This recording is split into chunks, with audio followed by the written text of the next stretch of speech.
Hey Raylee, and anybody else watching, and welcome back to another message from your father. So today, Ezra 10, and we should be finishing out Ezra with this. If you remember, we were looking at the heads of families returning to Egypt. But beyond that, we also saw Ezra's response to all the intermarriages that have been going on. So we saw Ezra's just complete brokenness over this, and that's incredibly important that we look at his response because, again, he is a spiritual leader for the people. But beyond that, we're today now going to look at the people's response to that, and then also their confession of sin. So again, all of this just in the one chapter, and the one chapter is just finishing it off. So Ezra 10. So chapter 10. While Ezra was praying and confessing, weeping and throwing himself down before the house of God, a large crowd of Israelites, men, women, and children, gathered around him. They too wept bitterly. Then Shechaniah, son of Jehiel, one of the descendants of Elam, said to Ezra, "We have been unfaithful to our God by marrying foreign women from the people around us. But in spite of this, there is still hope for Israel. Now, let us make a covenant before our God to send away all these women and their children in accordance with the counsel of my Lord and of those who fear the commandments of our God. Let it be done according to the law. Rise up. This matter is in your hands. We will support you, so take courage and do it." So Ezra rose up and put the leading priests and Levites and all Israel under oath to do what had been suggested, and they took the oath. Then Ezra withdrew from before the house of God and went to the room where Johanan, son of Eliashib. While he was there, he ate no food and drank no water, because he continued to mourn over the unfaithfulness of the exiles. A proclamation was then issued throughout Judah and Jerusalem for all the exiles to assemble in Jerusalem. Anyone who failed to appear within 3 days would forfeit all his property in accordance with the decision of the officials and elders, and would himself be expelled from the assembly of the exiles. Within the 3 days, all the men of Judah and Benjamin had gathered in Jerusalem, and on the 20th day of the 9th month, all the people were sitting in the square before the house of God, greatly distressed by the occasion and because of the rain. Then Ezra the priest stood up and said to them, "You have been unfaithful. You have married foreign women according to Israel's guilt, or adding to Israel's guilt. Now, make confession to the Lord, the God of your fathers, and do his will. Separate yourselves from the peoples around you and from your foreign wives." The whole assembly responded with a loud voice, "You are right. We must do as you say. But there were many people here, and it is the rainy season, so we cannot stand outside. Besides, this matter cannot be taken care of in a day or two, because we have sinned greatly in this thing. Let our officials act for the whole assembly. Then let everyone in our towns who has married a foreign woman come at a set time, along with the elders and judges of each town, until the fierce anger of our God in this matter is turned away from us. Only Jonathan, son of Asahel, and Jahaziah, son of Tikva, supported by Meshullam, and Shabeathai, the Levite, opposed this." So the exiles did as was proposed. Ezra the priest selected men who were family heads, one from each family division, and all of them designated by name. On the first day of the 10th month, they sat down to investigate the cases, and by the first day of the first month, they had finished dealing with all the men who had married foreign women. Among the descendants of the priests, the following had married foreign women. From the descendants of Jeshua, son of Jozadak, and his brothers, Maaseiah, Eleazar, Jarib, and Gedaliah.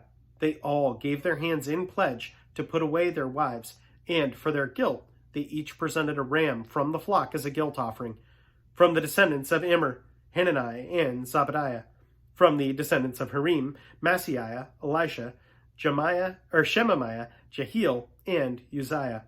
From the descendants of Pashur, Elionai, Maaseiah, Ishmael, Nethaniel, Jozabad, and Eliash. Among the Levites, Jozabad, Shimei, Kaliah, that is, Kelita, Pethaliah, Judah, and Eleazar. From the singers, Eliashib. From the gatekeepers, Shallum, Telem, and Uri. From among the other Israelites, from the descendants of Perush, Remiah, Isaiah, Malchijah, Mijamin, Eleazar, Malchijah, and Benaniah. From the descendants of Elam, Mattaniah, Zechariah, Jehiel, Abdi, Jeremoth, and Elijah. From the descendants of Zatu, Elionai, Eliashib, Mattaniah, Jeremoth, Zabad, and Aziza. From the descendants of Babai, Jehohanan, Hananiah, Zabadi, and Athaliah. From the descendants of Bani, Meshullam, Maluk, Adoniah, Jashub, Sheal, and Jeremoth. From the descendants of Pahath Moab, Adnah, Kelal, Benaniah, Maaseiah, Mattaniah, Bezalel, Buni, and Manasseh. From the descendants of Harim, Eleazar, Ishijah, Malchijah, Shemaiah, Shimeon, Benjamin, Maluk, and Shemariah. From the descendants of Hashem, Mattaniah, Mattanah, Zabad, Eliphalet, Jeremiah, Manasseh, and Shimei. From the descendants of Bani, Madai, Amram, Uel, Benaniah, Bedaliah, Kahuli, Benaiah, Meremoth, Eliashib, Mattaniah, Mattanai, and Jasu. From the descendants of Benui, Shimei, Shelemiah, Nathan, Adaiah, Machnabadai, Shashai, Sharai, Azrael, Shelemeth, Shemariah, Shalom, Amariah, and Joseph.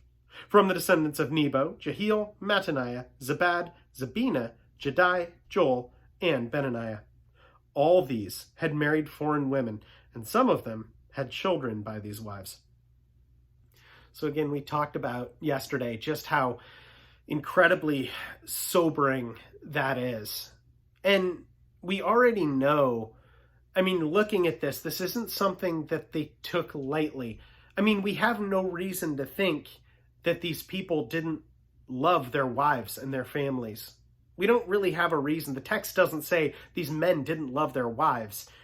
This is something that ripped them apart from their families. But these are also unions that God never wanted. And why? When we look at this, it seems, at least from an outside perspective looking in, it seems like this is, how could God ever want this? This is breaking up families. And yet we know exactly why God didn't want these to happen. Because he told his people this ages ago. Yeah, it's breaking up these families, but these families and all of this, it's not a good thing, because the gods that these women serve and that these families will eventually serve are not the one true God. And we see that all throughout. The Israelites are just fighting against that. So this purge is brutal, but so necessary. And from today's standards, that just looks so incredibly painful. And I'm sure it was painful. But this is the right thing to do. They're abiding by God, not by men's standards. And if they had obeyed God at the beginning, at the outset, this wouldn't have been an issue. So again, obeying God up front is always, always, always wiser. And again, that's my prayer for you, Raylee, and my hope is that you recognize that you see that. And when you read this, you don't just read it from an outside perspective, but recognize that these are men and families that are heads of families that do love their children and they do love their wives. But more than that, they love God. And that is absolutely huge. And I hope you know that. I love you so much.